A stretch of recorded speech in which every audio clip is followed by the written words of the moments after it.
श्री कृष्ण जन्मभूमि case में नई याचिका दायर की गई। याचिका में ईदगाह के शुद्धिकरण की मांग की गई है। हिंदू महासभा के दिनेश प्रयास ने दरअसल ये दायर की है याचिका। आपको बड़ी खबर हम आपको बता रहे हैं और इसी के साथ ये भी बता दें कि मथुरा की ईदगाह में जाने की इजाजत मांगी गई है। गंगा यमुना की जल से शुद्धिकरण की मांग की गई है।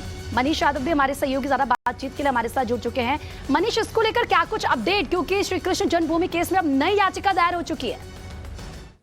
कौशिक ने एक दावा किया था मालिकाना हक को लेकर कि उस जमीन पर ट्रस्ट मालिकाना का हक है, उसमें 1 जुलाई को हियरिंग है। लेकिन अब उन्होंने अदालत को एक प्रार्थना पत्र दिया है कि ईदगाह जो कि मुख्य गर्भगृह है श्री कृष्ण जी का, वहां पर गंगा यमुना के जल से वो शुद्धिकरण की प्रक्रिया करना चाहते हैं। उसके लिए उन्होंने कोर्ट में प्रार्थना पत्र दिया था, जिस पर कोर्ट ने सुनवाई करते हुए 1 जुलाई को नई तिथि निर्धारित कर दी है। तो मतलब 1 जुलाई को कई पक्षकारों की कई दावों की सुनवाई होनी है और पूरी संभावना इस बात की है कि इस मामले में सभी जो दावे हैं, सभी जो पक्षकार हैं, उनकी याचिकाओं को, उनके दावों को एक करके उस दावे को एक मानते हुए इसमें आगे की सुनवाई निर्धारित की जाएगी। तो काफी अहम हो जाएगा, क्योंकि मनीष, याचिका में ईदगाह के शुद्धिकरण की मांग भी की गई है। तो क्या लगता है कि क्या ये वाजिब है, इसको माना जा सकता है?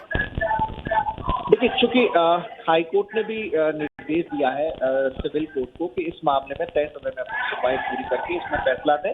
कोई पक्षकार नहीं आता है तो एक पक्षीय आदेश भी दे सकते हैं। तो दोनों पक्षों के अपने अपने दावे हैं जमीन को लेकर।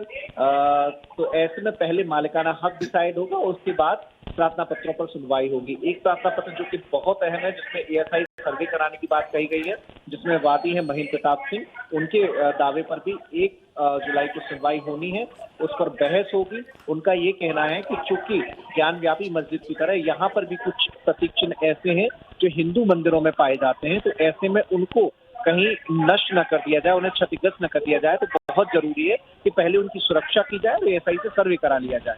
तो उस पर भी 1 जुलाई को सुनवाई होगी। अब कोर्ट का क्या रुख रहता है वो 1 जुलाई को साफ हो गया है, लेकिन अपनी ओर से कई जो पक्षकार हैं उन्होंने दावे और प्रार्थना पत्र जरूर लगा दिए, जिसमें सुरक्षा को लेकर, एएसआई सर्वे की मांग कराने को लेकर और शुद्धिकरण को लेकर ऐसी इस तरह की मांगें उसमें शामिल। बिल्कुल, बहुत बहुत शुक्रिया मनीष, आपका तमाम जानकारी देने के लिए।